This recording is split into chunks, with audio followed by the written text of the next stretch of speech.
ولا تفرقوا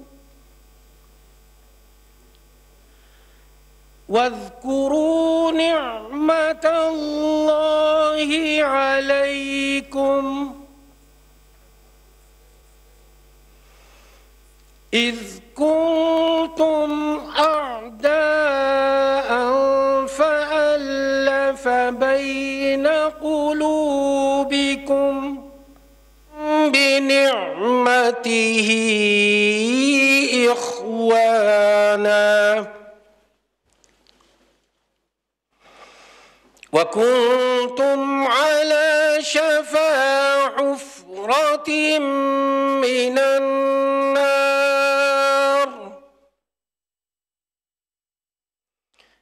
النار فأنقذكم منها كذلك يبين الله لكم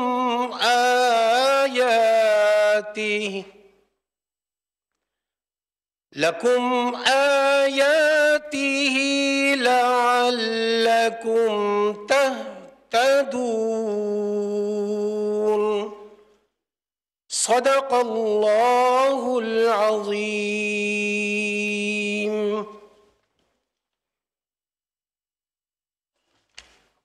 Jazakallah. We will now see a short video of the OIC journey through the decades.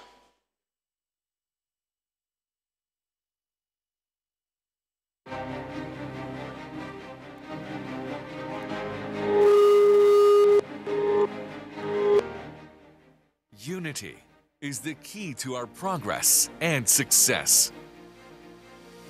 The Organization of Islamic Cooperation was established in 1969, and its current membership has expanded to 57 and is today the second largest intergovernmental organization after the United Nations.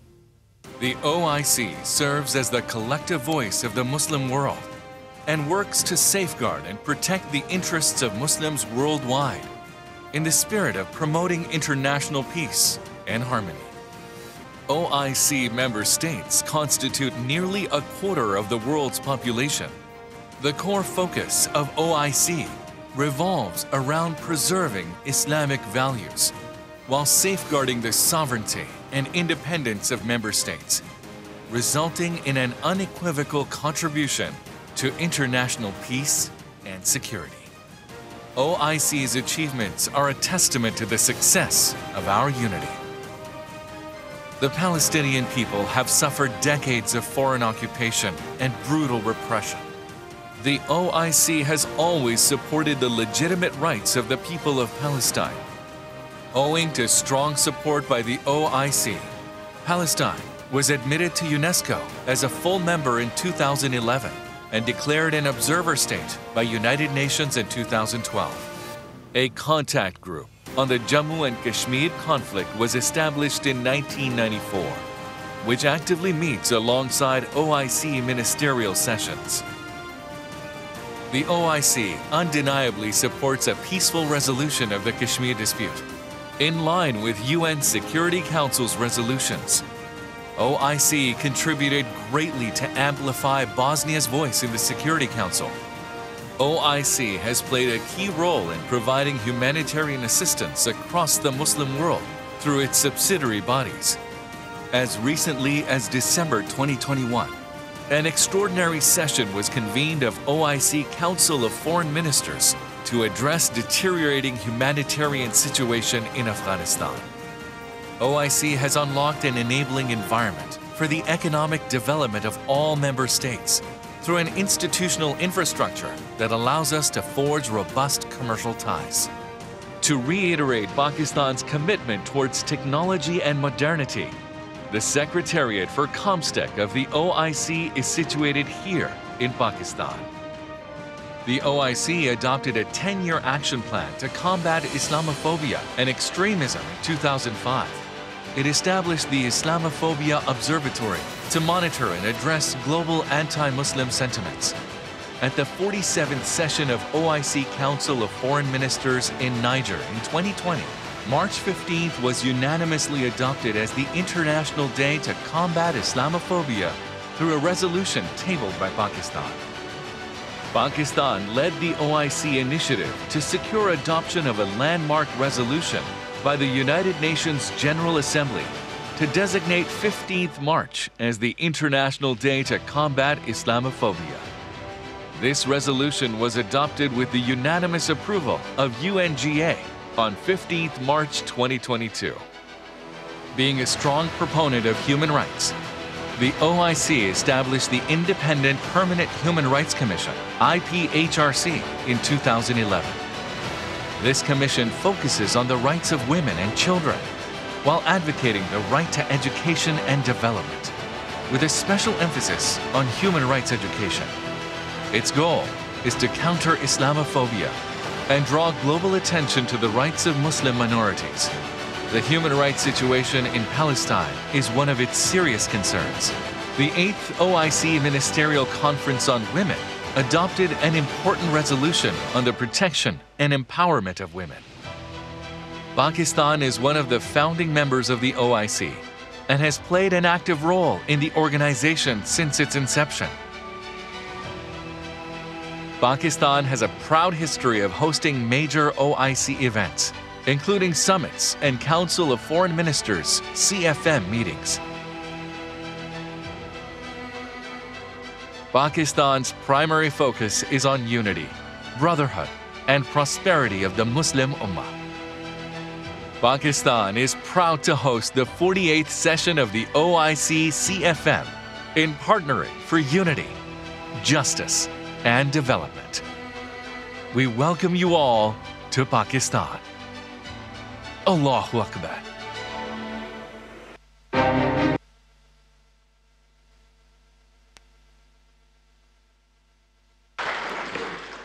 Excellencies, I will now invite His Excellency Hasumi Masudo, Chair of the 47th session of the OIC Council of Foreign Ministers, to commence the formal proceedings of the session.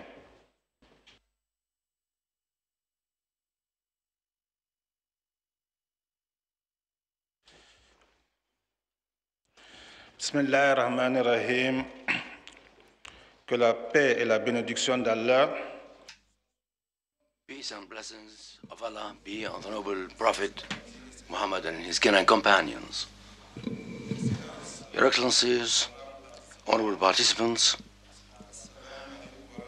avec l'aide d'Allah, nous déclarons with the assistance of God, we declare open the 48th session of the Council of Foreign Ministers of the Organization of the Islamic Cooperation.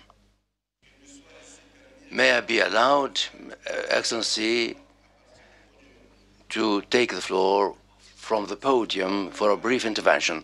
In the name of God, most merciful, most compassionate, Your Excellencies, ladies and gentlemen, the ministers, honorable ladies and gentlemen, Assalamu alaikum. wa barakatuh. Permettez-moi Allow me first of all to address my sincere gratitude to the custodian of the two holy mosques, King Salman bin Abdul Aziz bin Al Saud, for his sustained support to our organization and towards all the goodwills extended to us in terms of achieving certain attainments during our chairmanship, and that they continue to working for the benefit of our Ummah. Our congratulations go to His Excellency Mr. Sheikh Mohammed Qureshi, Minister of Foreign Affairs of the Islamic Republic of Pakistan and Chairman of the 48th session of CFM, and for the goodwill and good measures taken for the success of this session. Allow me also to express my sincere thanks and appreciation to His Excellency Hussein Brahim Taha for his election, to the post of Secretary General of the OIC. May Allah guide you and accompany you in your tasks. The goals and our history are well known. I'd like to express congratulations to the Secretary General and the other colleagues who accompanied us in our plans against COVID-19. It is within this context that our session, whose theme is establishing a partnership for unity, justice, and development. How could we have a more noble goal than vanquishing poverty and ensuring stability in our countries, in the Ummah?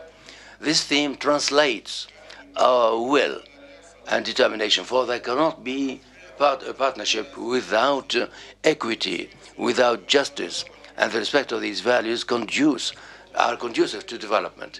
This is to underline the importance of the theme of our organization and of this session. Excellencies, ladies and gentlemen, the ministers, the 47th session of the Council of Foreign Ministers that was held in Niamey under the chairmanship of the Minister of Foreign Affairs and Cooperation, Mr. Gala Konkoro, adopted a number of resolutions, some of which have been translated through activities over the past 2 years of our chairmanship. Our chairmanship has, of course, been marked by the pandemic of COVID-19. Allow me, however, to share a number of these achievements.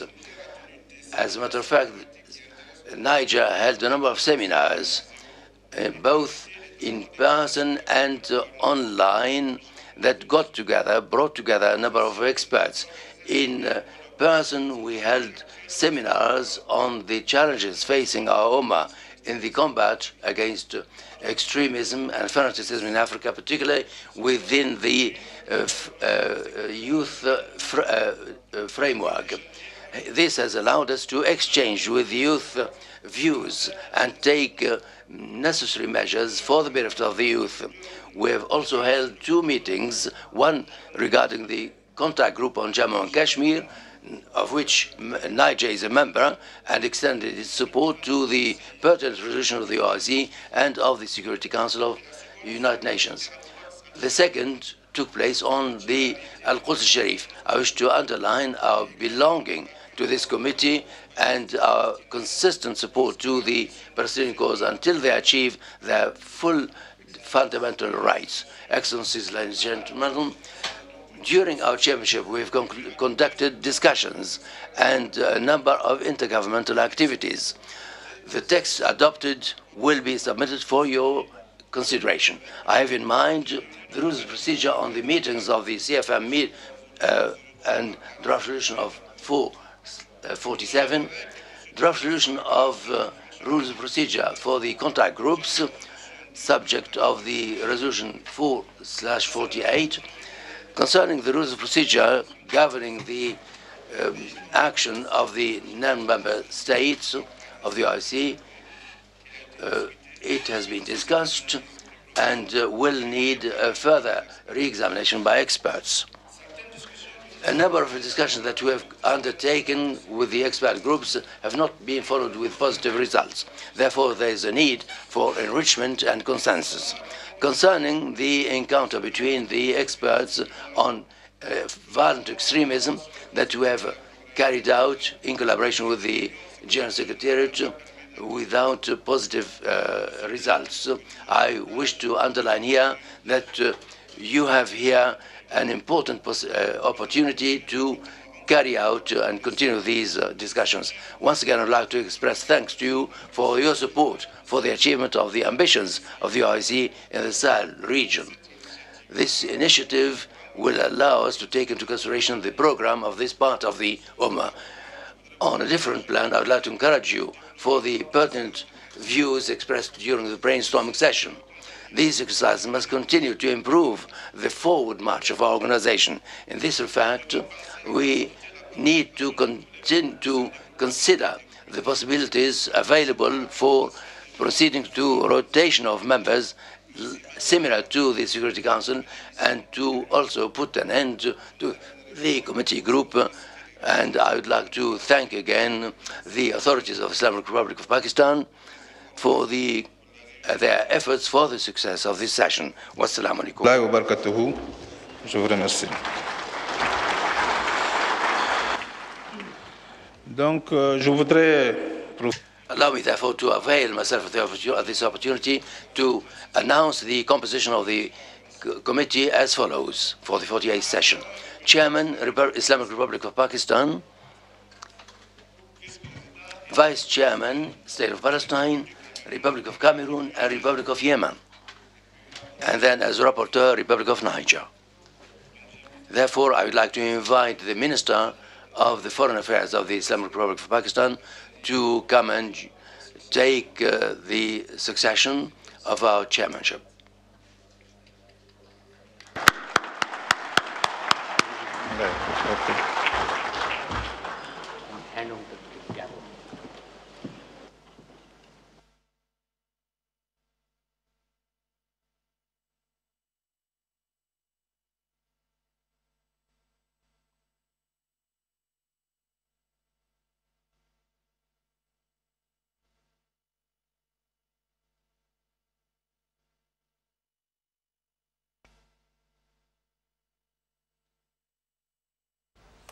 OIC का ये इजलास और ये इजलास की सदारत बाकायदा 1 साल के पाकिस्तान के हवाले की गई है। इससे पहले आपको बताते चले कि इजलास से नाइजर के वज़ीर ख़ारजा खिताब कर रहे थे। उनकी जानिब से ये कहा गया कि इजलास के इनेकाद पर पाकिस्तान को मुबारकबाद पेश करते हैं। इंसाफ और मसावात की बुनियाद पर शराकतदारी पायदार होती है और दहाइयों पहले OIC की बुनियाद रखी गई। उम्मत मुस्लिमा को दहशतगर्दी और इंतहा पसंदी जैसे चैलेंजेस का सामना है। Thank you, Excellency Mr. Hissein Masumi, Minister for Republic of Niger, for your commendable work as Chair of the 47th session of the Council of Foreign Ministers. It is my privilege, indeed, to steer the proceedings of this august gathering.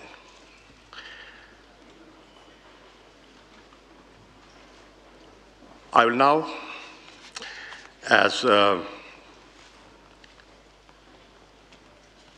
Chair, invite I think I have to make the opening statement first.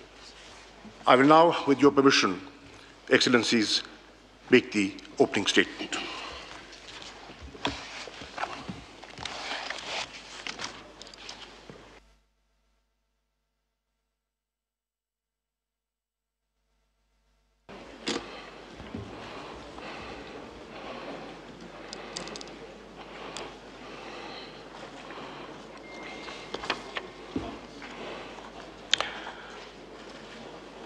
Honorable Prime Minister Imran Khan, Secretary General Hissein Brahim Taha, Royal Highnesses, Honorable Foreign Ministers, Excellencies, Assalamu Alaikum. I welcome you all to the 48th session of the OIC Council of Foreign Ministers, themed on unity, justice, and development. It is a matter of pride for us to host this meeting in 2022, which marks the 75th anniversary of Pakistan's independence.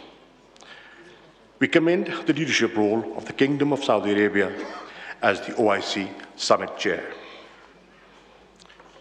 We also express profound gratitude to the OIC General Secretariat for facilitating this important meeting. Let me also express our highest appreciation to the Government of Niger for hosting the last CFM and leading the organization during the past year.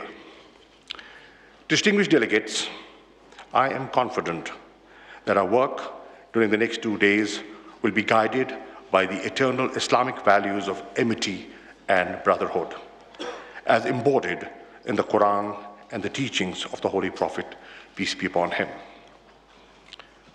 The OIC is the collective voice of nearly 2 billion Muslims. It is a bridge among Muslim nations and between the Muslim world and the international community. Promoting solidarity and cooperation within the Muslim Ummah is one of the central pillars of Pakistan's foreign policy. As chair of the OIC CFM during 22-23, Pakistan's overarching goal shall be to solidify this bridging role further. Distinguished delegates, I want to take this opportunity to reflect on some of our collective recent achievements. indeed a consequence of our partnership for unity, justice, and development, the very theme of the OIC CFM. We met in this hall last December, uniting within an exceptionally short span of time for the extraordinary session of the CFM on Afghanistan. Together, we made some historic and concrete decisions.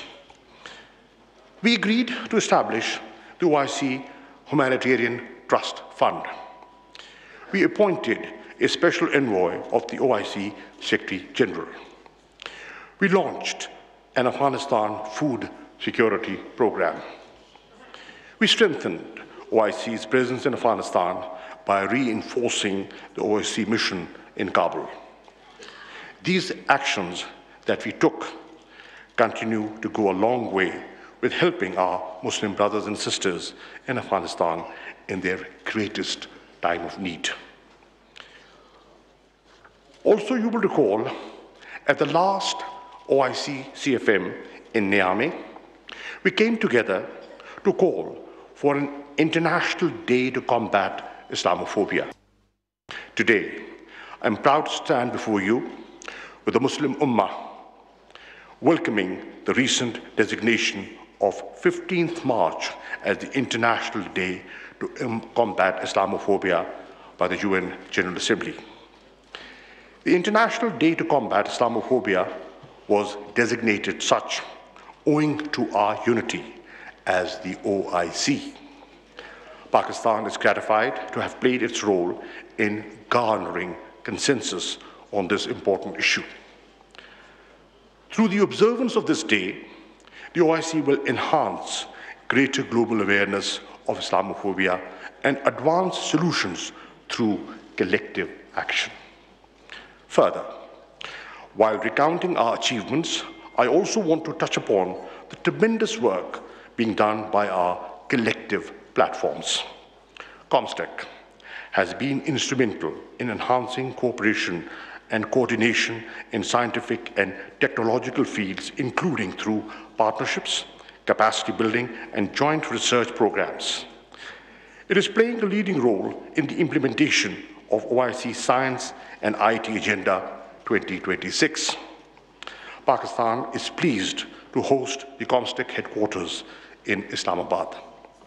Since its inception, Islamic Development Bank has to date mobilized $65 billion for investment and development assistance aid.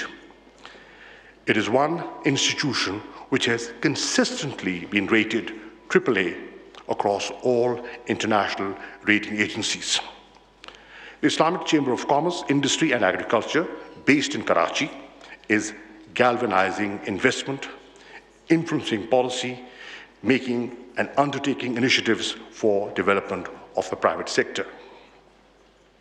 I mention some of these achievements to you all here today, not to blow our own trumpets, but rather for these to serve as a blueprint for constructive and tangible action and as an impetus for collective action moving forward. Distinguished delegates, we are witnessing unprecedented turbulence at the global level. Conflict in Ukraine, which has rekindled East-West tensions, threatens international peace and security.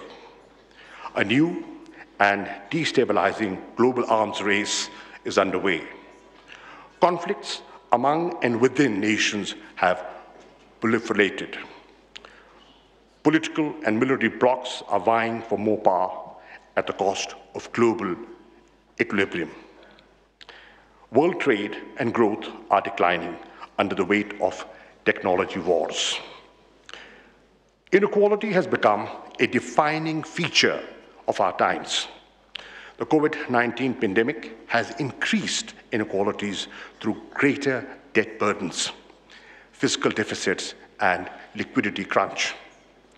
Rising commodity prices will further accentuate inequalities, erode development gains, and hinder progress towards sustainable development goals.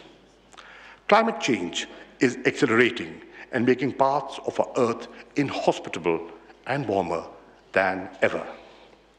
The Muslim world is faced with conflicts in the Middle East, prolonged foreign occupation, and the denial of the right to self-determination, most notably to the people of Palestine and Kashmir. The Muslim world's resentment is increasing due to frequent external interventions in Muslim countries. Distinguished delegates, left unaddressed, these conflicts and disputes undermine our unity and solidarity, expose our countries to foreign interference and intervention, fuel terrorism and extremism, and deflect attention from our development goals and the welfare of our peoples. To help forge a collective response and under the theme of partnering for unity, justice, and development, I would like to focus on 3 specific challenges. First, partnering for unity by jointly addressing the challenges and conflicts within the Ummah. Second, uniting for justice for the rights of Muslims under occupation and conflicts with countries beyond our Ummah. This should also include the urgency of addressing the pervasive Islamophobia facing Muslims in non-Muslim majority countries. Third, partnering for development by effectively addressing the triple global crisis of COVID-19, development, and climate change. Distinguished delegates, the Holy Quran says to the believers, "Hold fast, all of you, to the cord of Allah, and be not divided." In this era of global turmoil, the situation of Muslims in many parts of the world is heart-wrenching. Currently, more than 60% of all conflicts in the world exist in Muslim countries. From Yemen to Syria to the Sahel, the range of conflicts in the Muslim world and their intensity is palpable. These are festering wounds on the body politic of Islam.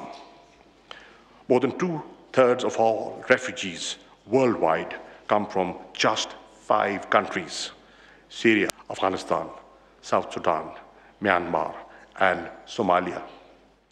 Above all, the Muslim countries are hosting the largest number of refugees. While we must work to prevent outside interference in the Muslim world, we alone can find solutions to internal fissures and challenges. The key to ending these conflicts and disputes is comprehensive engagement and cooperation among the Islamic countries. Ladies and gentlemen, the Islamic world is endowed with both natural and human resources that are unmatchable. We are home to over 1/4 of the world's entire youth. This unparalleled youth bulge is yearning for opportunities and progress. It is a harbinger of innovation, industry, and growth. Prime Minister Imran Khan has declared the year 2022 as investment in the youth. Building on this potential, it is time for the Ummah to forge a collective response to the current turmoil inside its borders and the ongoing global transition. We must be a reliable partner in forging unity, justice, and development across the globe, but not anyone's accomplice in aggression or domination. To this end, I propose convening an OIC ministerial conference during 22-23. This conference, among others, could assess the need for establishing a peace and security architecture akin to all other regional organizations. This conference should also discuss how the OIC can and must strengthen itself by developing and deploying tools for conflict prevention, mediation, reconciliation, and peace building.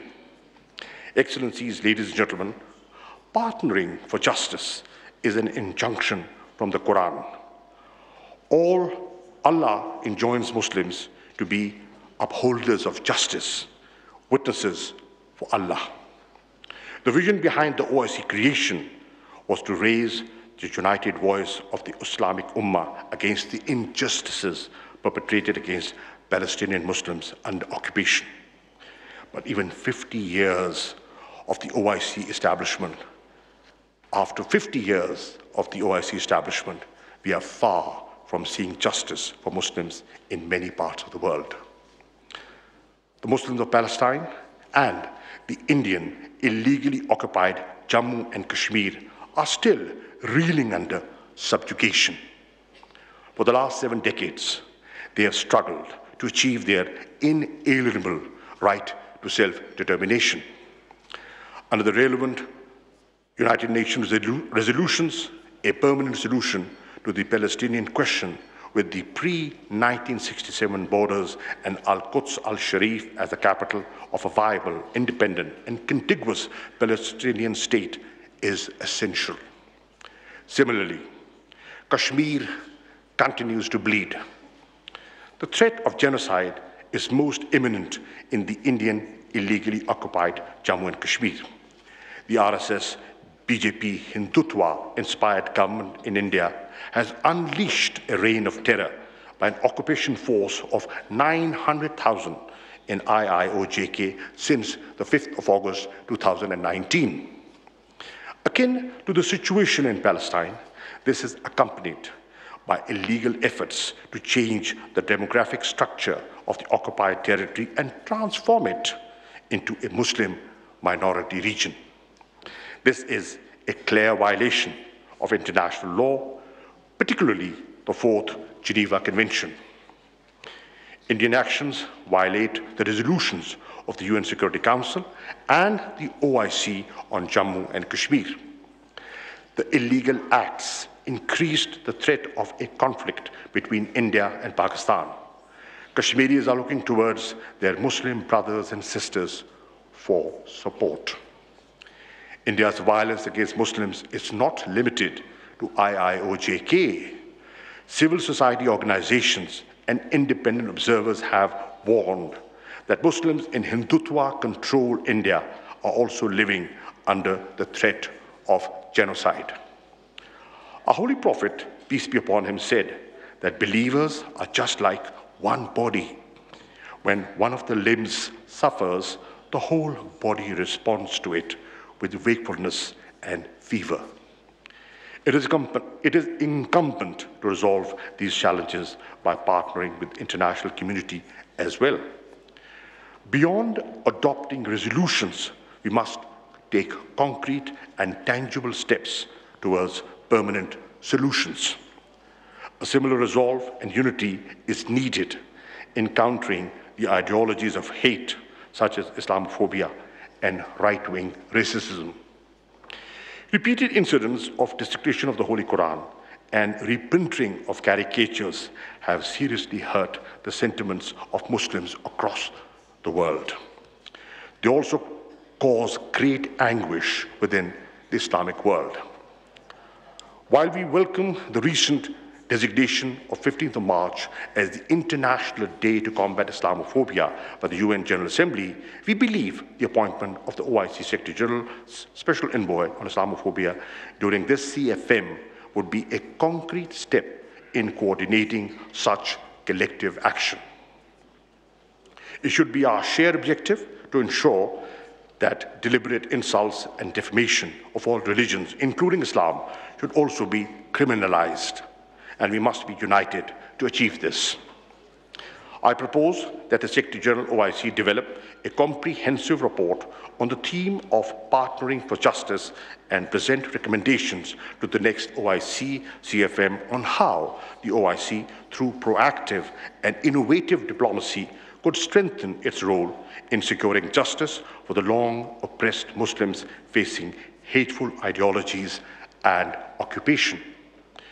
Distinguished delegates, to forge partnerships for development, the OIC countries must mobilize international support for a comprehensive strategy that should include: 1, vaccine equity. Everyone, everywhere, must be vaccinated against COVID-19. 2, increased development financing. This can be ensured through comprehensive debt relief and restructuring, expanded ODA, redistribution of at least half of the unutilized SDRs to developing countries, and provision of the promised climate finance. 3rd, accelerated climate action. The agreement reached at Glasgow must be the baseline for future discussions. The OIC must call for additional commitments by the international community to achieve the agreed mitigation targets, support for adaptation, and loss and damage in developing countries due to climate change. 4, the resolute action against illicit financial flows. Corruption and illegal transfer of assets have adversely impacted many Muslim countries, including Pakistan. The OIC countries must develop a comprehensive legal framework to halt and reverse the illicit financial flows and stop this grave economic injustice. We must call for the implementation of the recommendations of the UN Secretary General's FACTI panel. Excellencies, ladies and gentlemen, underdevelopment, poverty, and corruption remain serious threats to the future security and stability of our societies. In an era of economic and financial unpredictability, development partnerships among OIC member states would be of vital importance. OIC member states have tremendous natural and human resources which must be utilized effectively through trade, joint research and development projects, trainings, and investment. To promote research and technological innovation in the Muslim world, we need to synergize the Muslim scientific and intellectual pool and fully utilize the platform of COMSTEC to achieve the OIC STI Agenda 2026. We also need to take advantage of a preferential system of trading among the OIC member states. In this regard, the framework agreement needs to be ratified expeditiously by OIC. We should also come together and build convergences on removing international barriers to development. Our common ground on the need to reform the global economic architecture will strengthen the voices calling to make it equitable. Distinguished delegates, before I conclude, I would like to draw your attention to the situation in Afghanistan. While the progress we made at the extraordinary session of the CFM on Afghanistan was timely, we need to build on them. Addressing the humanitarian crisis in Afghanistan and preventing a collapse of the Afghan economy must remain our top priorities. In doing so, we must encourage and support the efforts of the Afghan authorities to eliminate Daesh. Effective strategies are also needed to deal with other terrorist groups in Afghanistan like TTP, ETIM, IMU, and Al-Qaeda. We must guard against spoilers that wish to continue destabilizing Afghanistan and using its territory to promote terrorism.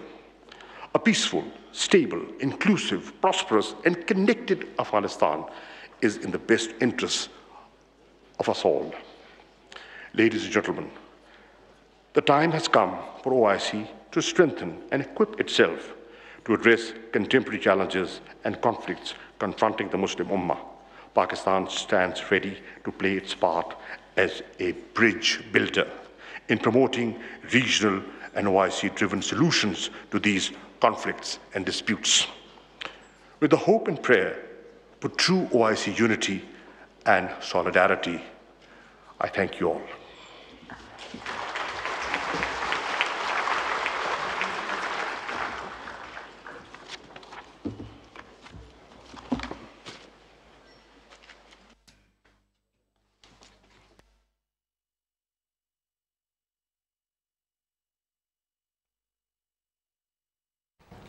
OIC के इजलास से वज़ीर ख़ारजा शाह महमूद कुरैशी खिताब कर रहे थे। तमाम वज़राए ख़ारजा को खुशामदीद कहता हूँ। OIC मुस्लिम उम्मा की मुश्तरका आवाज़ है, उनकी जानिब से ये कहा गया। Royal Highness Prince Faisal bin Farhan Al Saud, Foreign Minister of the Kingdom of Saudi Arabia, for his speech. He will speak on behalf of the OIC Summit Chair.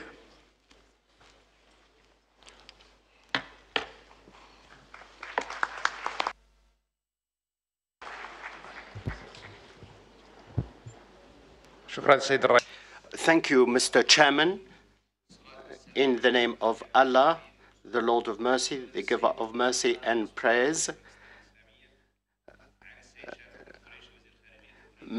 His Excellency Makhdoom Shah Mahmood Qureshi, Foreign Minister of the Islamic Republic of Pakistan, the Secretary General of the OIC, dear participants,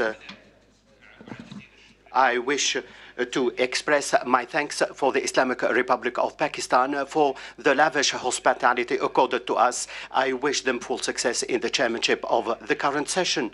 I wish to seize this opportunity to congratulate the Islamic Republic of Pakistan and its people for the 75th commemoration of the independence of the Islamic Republic of Pakistan, and we wish them more prosperity and success. I wish to extend my thanks to the Republic of Niger for its chairmanship of the 48th session of the Council of Foreign Ministers in spite of COVID-19, and I congratulate them for the achievements made by the Islamic Republic of Pakistan in adopting a day to fight against Islamophobia.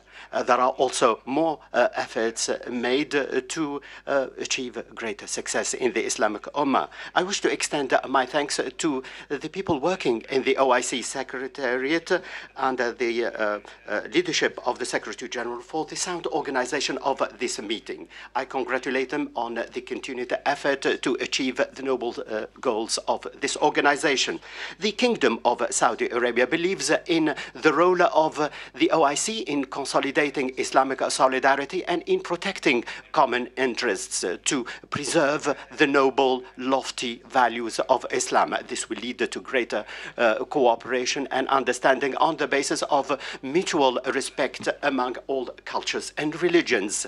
Excellencies, ladies and gentlemen, the Kingdom of Saudi Arabia has clear values in consolidating Islamic cooperation and brotherhood among member states with a view to enforcing coordination to face the common challenges.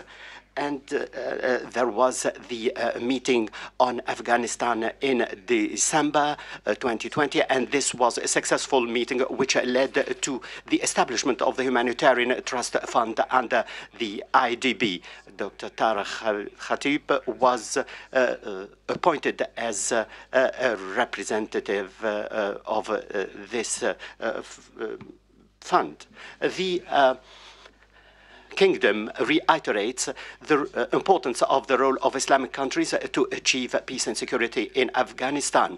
We call for further efforts to support the Afghan people so that they can overcome the tragic situation they have at the moment. We hope that Afghanis will participate in building the future of their country through dialogue among the various components of the Afghani societies, and to avoid using Afghani land as for terrorist activities. We also call for the respect of human rights and the rights of women to work and study on the basis of our values. Dear participants, the Kingdom of Saudi Arabia reaffirms the centrality of the Palestinian cause. It supports all the international efforts at reviving the peace process among the conflicting parties and the return to direct negotiations to settle all the standing issues between the two parties. We reaffirm our support to the Palestinian people in order to achieve a lasting peaceful settlement of the Palestinian cause with the establishment of an independent Palestinian state, and in line with international resolutions. Ladies and gentlemen, the continued escalation by the Houthi group reflects the rejection of political settlement. The Kingdom of Saudi Arabia calls for the implementation of the UN resolutions to neutralize the negative impact of Houthi groups and to stop importing arms in Yemen. This is a threat to the region.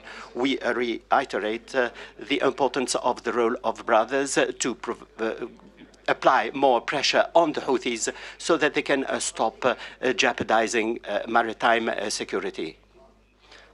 On the basis of reducing the suffering of the Yemeni people, we contribute to the humanitarian action and we provide humanitarian support to the Yemen people. The participants, the Kingdom of Saudi Arabia stands by the Muslim communities to defend their values as sustained by our region. We also provide support to the people of Jammu Kashmir. We also support the efforts made by the international community to reach a just solution to the Jammu Kashmir issue.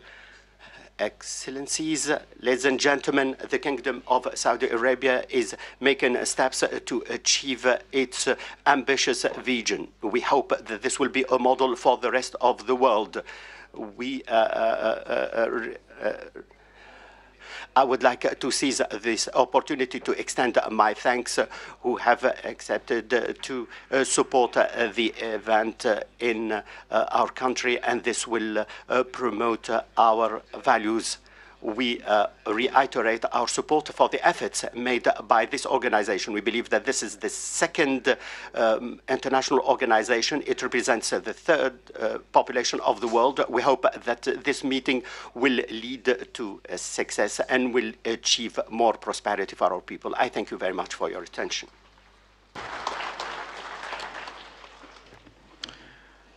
Thank you, Brother Faisal, for your speech. I now invite the Honorable Secretary General of the Organization of Islamic Countries, His Excellency Mr. Hissein Brahim Taha, for his statement.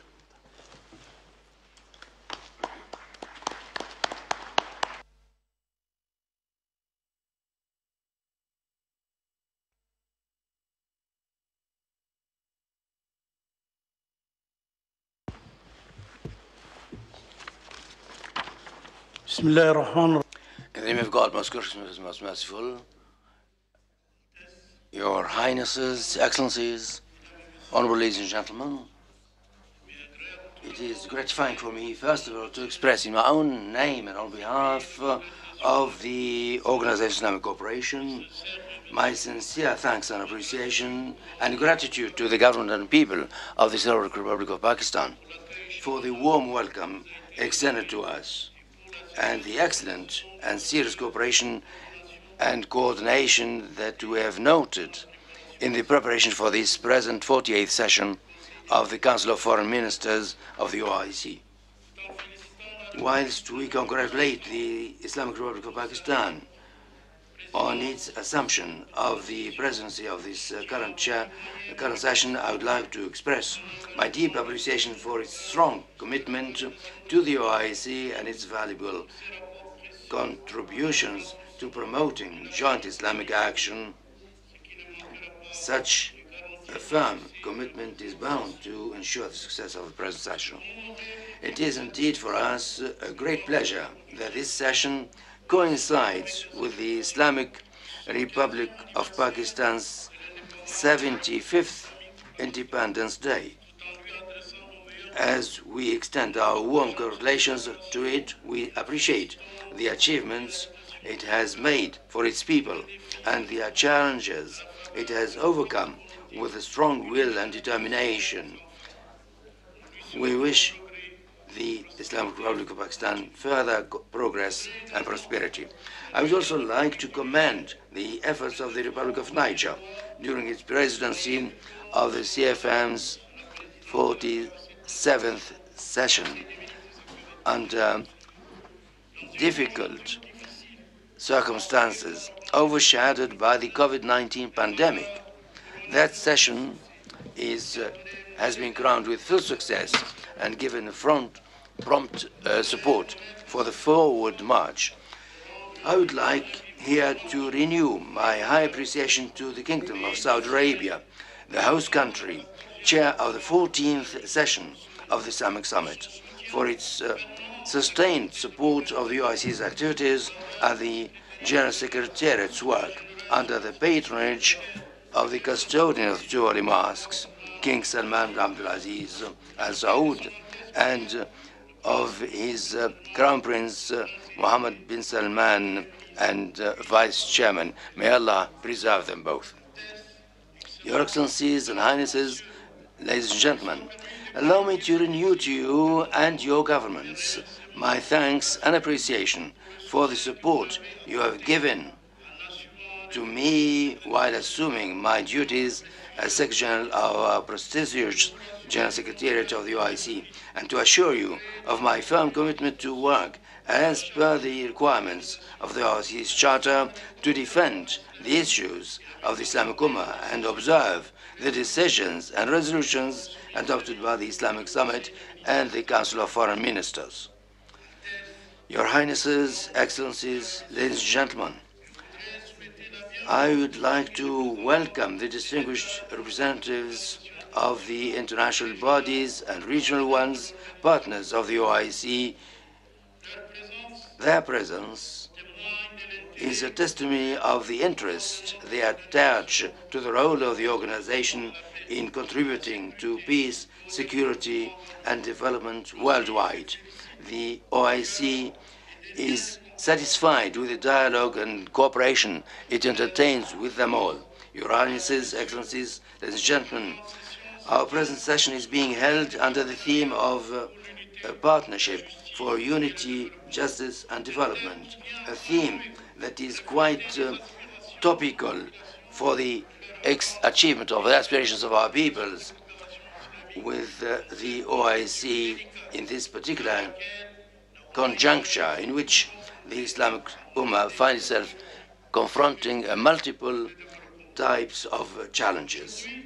Today, the Palestinian cause, the OIC's central issue, is still facing severe challenges with the persistence of the Israeli occupation policies based on colonial settlement, the Judaization of the city of Al-Quds, and the assault on the holy sites, especially the blessed Al-Aqsa Mosque. In addition to the continued murders, confiscation of lands, house demolition, arbitrary arrests, racial discrimination, apartheid, and ethnic cleansing against the Palestinian people. These illegal practices constitute a flagrant violation of the relevant international law, covenants, and resolutions. The perpetuation of these Israeli crimes and attacks against the Palestinian people, their land, and their sanctities makes it imperative for us to strengthen the spirit of solidarity and joint Islamic action and realize the political will through diplomatic efforts in international fora in support of the rights of the Palestinian people and confronting attempts to change the historical and legal status of the city of Al-Quds, Al-Sharif, with firmness in implementation of the relevant resolutions adopted by the successive summit and CFM's resolutions. The issue of Jammu and Kashmir is also a just cause that has not found a solution for such a long time. And we oppose the illegal actions by India on August 5th, 2019, to change the internationally disputed status of Indian-occupied Jammu and Kashmir.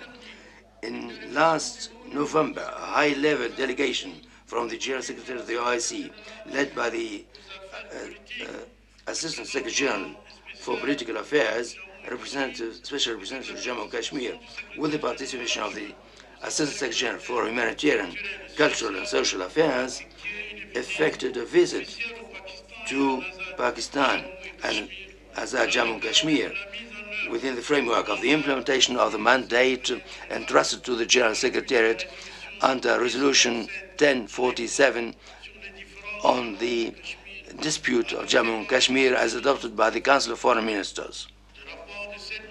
On the other hand, the report of the submission session in question is submitted for your attention.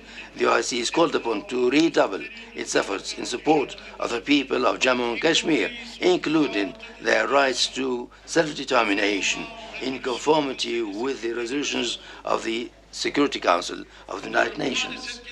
The developments of these issues will be considered by the contact group on Jammu and Kashmir, which will meet here in Islamabad on the sidelines of our meeting.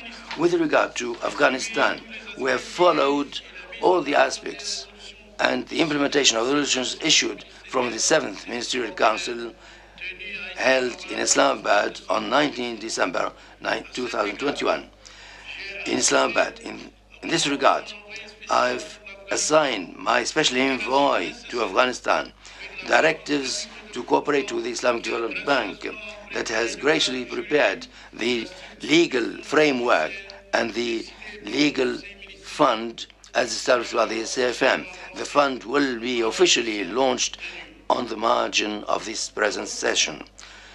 On the other hand, I've dispatched my special envoy to Afghanistan, and he has held broad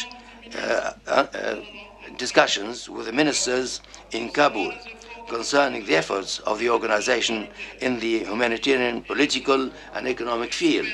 I submit to your kind attention a special report on the progress achieved in the implementation of the resolution on the humanitarian situation in Afghanistan on the aspects linked to this first visit.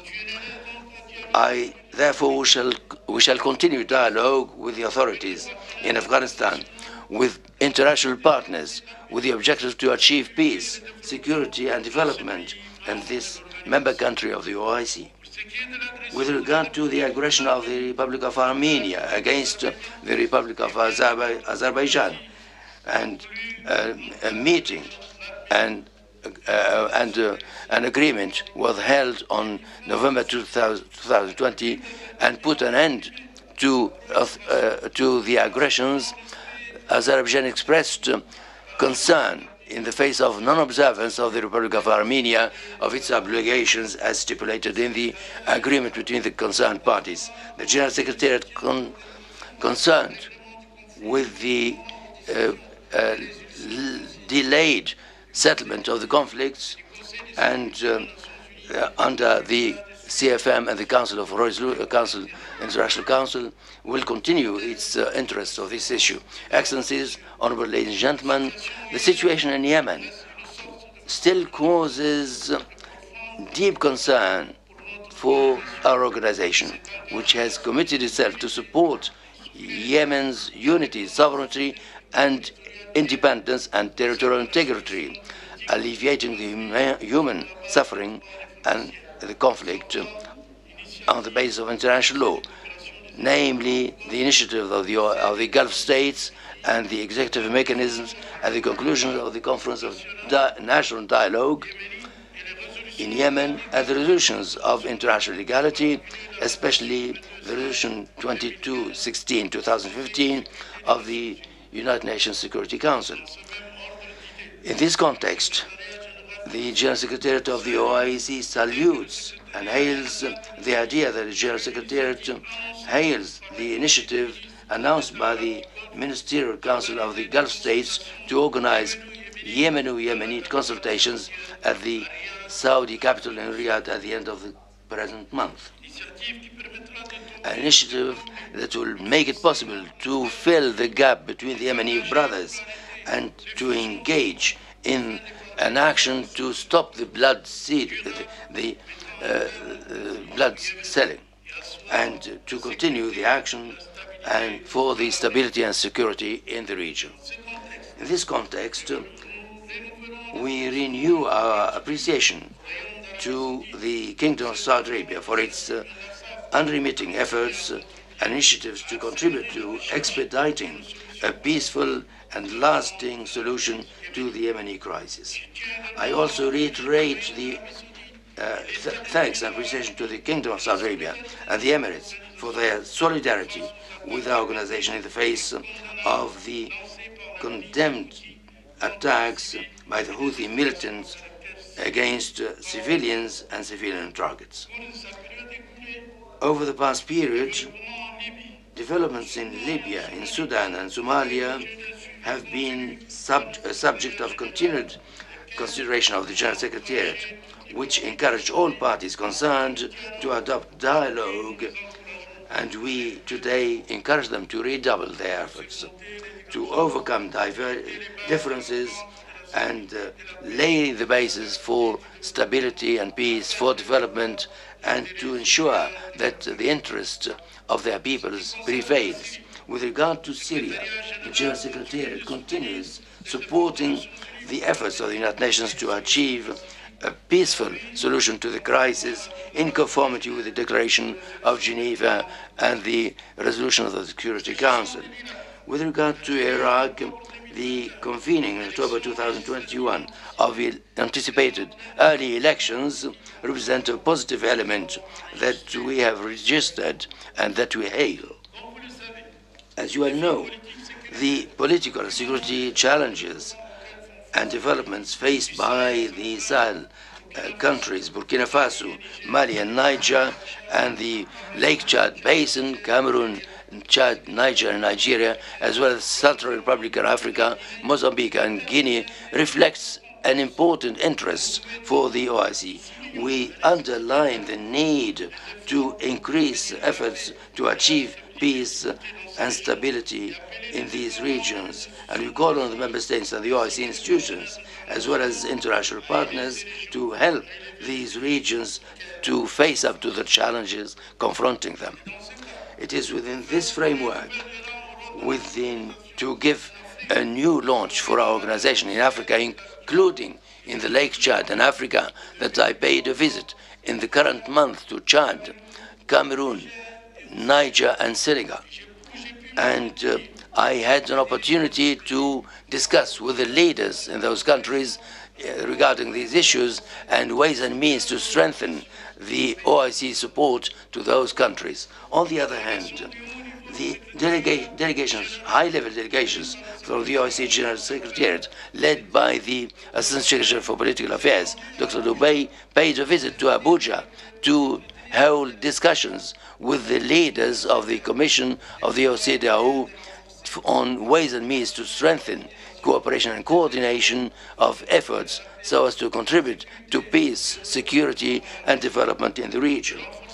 Strengthening the positive role of our organization in Africa requires as well the designation of special envoy. To this effect, I recommend to your August Council to designate Dr. Nasiru Baku Arifari, former Minister of Foreign Affairs of Benin, as special envoy of the OIC General Secretariat for Africa, and I hope that he will benefit of your support. Your Highnesses, Excellencies, ladies and gentlemen, the Republic of Bosnia is facing a preoccupying situation due to certain Serb parties and to their involvement and offensive, and this requires support for Bosnia-Herzegovina to help it preserve its territorial unity, its stability and sovereignty and prosperity. Our organization expresses as well its full support to the efforts in favor of a global and just resolution to the Cypriot issue, and its support to the Turkish Cypriot Muslims in conformity with the pertinent resolutions of the OIC. Highnesses, Excellencies, ladies and gentlemen, the well-being and defense of the human rights of Muslim communities in the non-member states in conformity with the principles and objectives as included in the charter of the organization form a priority also in our action. We continue increasing our efforts to this end through visits and dialogue with the leaders of the concerned parties. In this context, we express our profound concern with regard to the situation of Rohingya, and we call on the international community to act in an efficient manner, an urgent manner, to ensure proper conditions for the voluntary return of the people, the refugees, the Rohingyas, to their original homeland. We register our support for judicial action with the International Court of Justice, for the recovering of listenings in support of the Rohingyas, to put an end to all the forms of violence against them. I should like on this occasion to pay special tribute to Gambia, to the Republic of Gambia, for their frontland role in support of the affairs, and the meeting of the committee today against the violation of human rights against the Rohingyas would allow us to find a solution and to face up to the offensive in this regard. Honorable participants, according to the official reports of the Observatory of Islamophobia in the OIC, the reputation of the Muslim community in a number of countries is subject to defamation at a time when action is increasing against Muslims due to the rise of extreme right. All Islamic states are called upon to act together against such a situation and take necessary measures to fight against racist and xenophobic actions at all levels, and to establish pillars of security and peace. In this regard, we dare rely on the member states to act together with the General Secretariat against Islamophobia. On the other hand, we need to collaborate with all the members of the international community to combat this phenomenon. It is with satisfaction that we have welcomed the adoption in 15th March by the General Assembly of the United Nations of a resolution designating the 15th of March of each year as International Day of the fight against Islamophobia. We express the hope that it will contribute to favor a dialogue at the international level of a culture of tolerance and peace. Our fight against terrorism is also an absolute priority for our organization.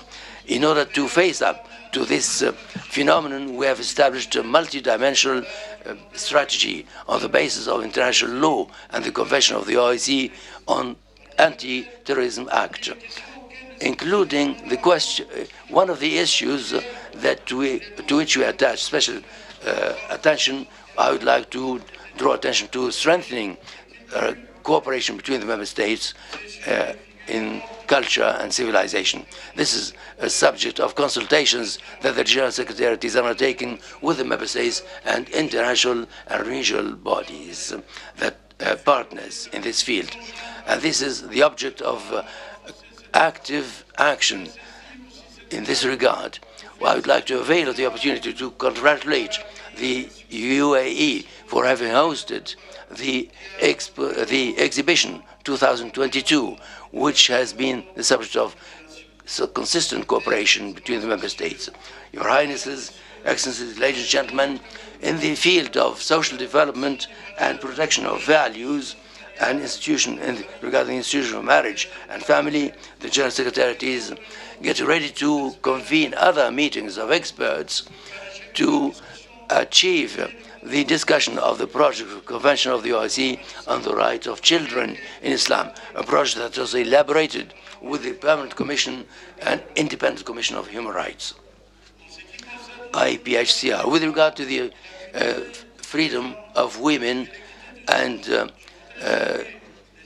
empowering women, I would like to hail the Republic of the Arab Republic of Egypt, the host country of the Organization for the Rights of Women, for having allocated a special building to headquarter to host the organization. At the level of the capacity building of youth, I would like to pay special tribute to the Kingdom of Saudi Arabia for having decided to welcome and host the 5th session of the Islamic Conference of Ministers of Youth and Sports that was regrettably delayed due to the COVID-19.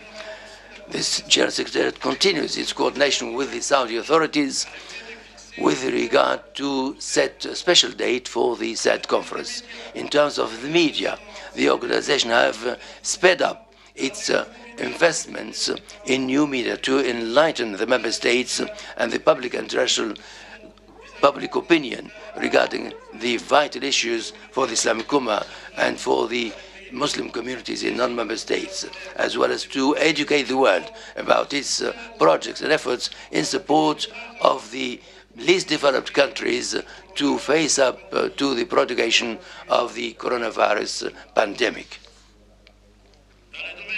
In the humanitarian field, the OIC General Secretariat services have been developed further over the past few years in collaboration with the international bodies. In this regard, I would like to thank all the member states and institutions of the OIC that have contributed to supporting humanitarian action of our organization, particularly the Islamic Solidarity Fund and the humanitarian partners, for most of which I would like to quote the King Salman Center for Humanitarian Action. The General Secretariat has put in enormous efforts to help the member states, the least developed countries, to face up to the pandemic of the coronavirus, to adopted multiple initiatives in this regard, including the opening of a special fund for the reception of accounts of contributions in support of the World Health Organization. In this regard, the Kingdom of Saudi Arabia has made a 20 million real donation in support of this fund for the acquisition of vaccines in coordination with the Salman Center for Humanitarian Action. I wish to avail of the occasion to launch an appeal to the member states to contribute further to this account to finance the purchase of vaccines for the benefit of the least developed countries in the OIC. Your Highnesses, Excellencies, ladies and gentlemen, 2 years have passed by, and we have not yet been able to get out of the COVID pandemic. Due to this pandemic, measures taken during this period, our countries have faced economic difficulties and a drop of exportations of tourist activities.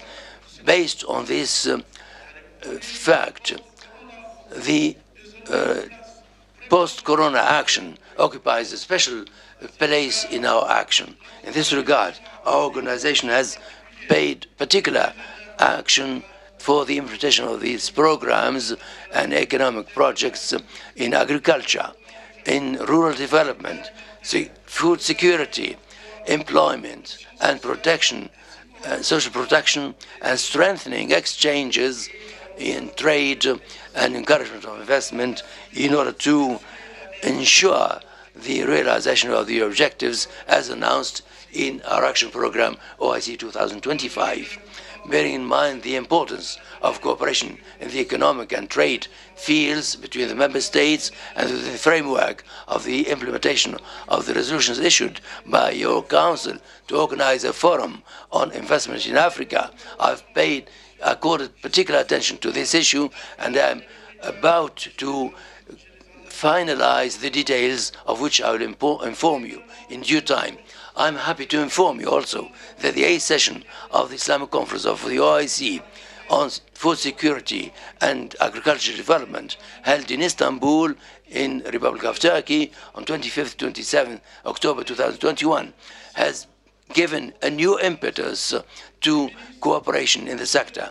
The ministers have adopted 3 programs of the OIC for agricultural development and strategies such as food stocks and rice and other products.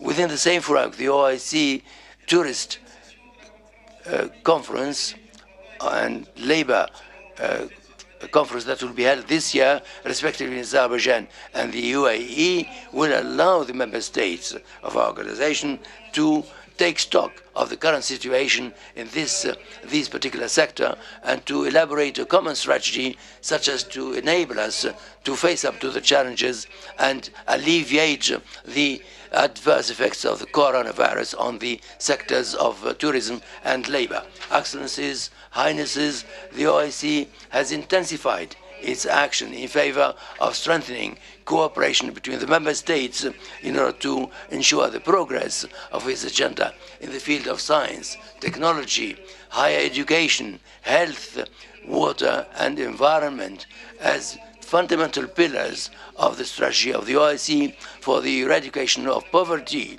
of disease, illiteracy and extremism. I'm happy therefore to recall that the second summit of the OIC on technology that was held online in June last has taken stock of the steps fulfilled by the member states in the field of technology and their policies and national strategy in this field. Therefore, undoubtedly, providing a high quality level of education will be the optimal means against underdevelopment. The OIC plays an important role in the training of students of the member states. Allow me here to express my due thanks and gratitude to all the member states and organizations that give financial support to our universities, in consecration of greater solidarity and cooperation among the member states in the field of higher education, of programs of exchange in the member states to provide. बताते चले हुसैन इब्राहिम ताहा जो कि secretary general है OIC के, उनकी जानिब से खिताब किया जा रहा है। वो ये कह रहे हैं कि बेहतरीन मेहमानदारी पर पाकिस्तान के मशकूर है। पाकिस्तान को OIC 48वें इजलास की सदारत संभालने पर मुबारकबाद पेश करता हूँ। अहम खबर आ रही है, नवाज शरीफ के खिलाफ करप्शन का कोई सबूत नहीं मिला। ब्रॉडशीट सरबराह इल्जामात से दस्तबरदार हो गए हैं। कावे मुस्फी ने माफी मांग ली है। गुज़िश्ता बरस